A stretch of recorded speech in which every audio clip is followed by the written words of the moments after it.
Ang simbahan pala ay museum ng mga perfectong tao. Ang simbahan pala ay ospital ng mga sugatan na nangangailangan sa pagmamahal ng Diyos. You realize that?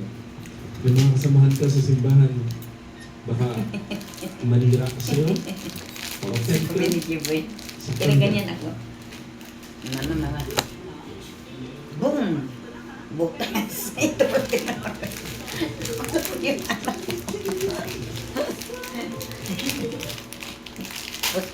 Sunod, tuwing tapos ko maglaro, gano'n ako dito. Pagod eh.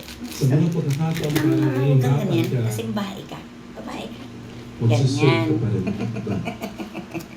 Sa mga pagkakataong nahihirapan ka, Masaya nga anak. mamahalin mo pa rin ba yung asawa mo?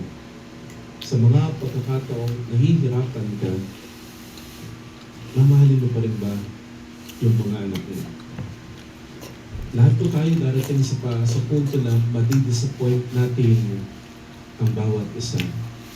And even God, kasi meron kang hihilingin, magdadasal ka, magdunubina ka pa, pero parang ang tagal-tagal ibigay. Saan ka magbaon ko? Kapag hindi mo na, Wala pang kasi ano? bibigay din yan. Alan, Pero parang Maguling ako hindi niyan, tagal. ibigay ni Lord yung hinihingi. paaga ka eh. Mamahalin mo Bigyan na lang pa kita rin ba? 200, doon ka na lang kumain. Ngayon po sa bando, may mga humihingi ng boyfriend, 1 ang kita ko kagabi. May girlfriend ba kayo? Pwede kayo magsayo sa bando. Wala ko ako May ngayon. mga Kaya humihingi pala. ng asawa. Wala pala. May mga humihingi. Alas 8 pa daw yan dyan. Pag linggo kasi wala. Talaga daw kayo wala trabahador. Hindi, hapon. Hindi. Humihingi ng Alas 8 ang pisa dyan kasi ilang diyan pala ginaritel ang mga aragas. Nakuha ko na ngayon ang ano ng aragas kasi sabi sa akin ng gwardiya. Yung mga tatanungin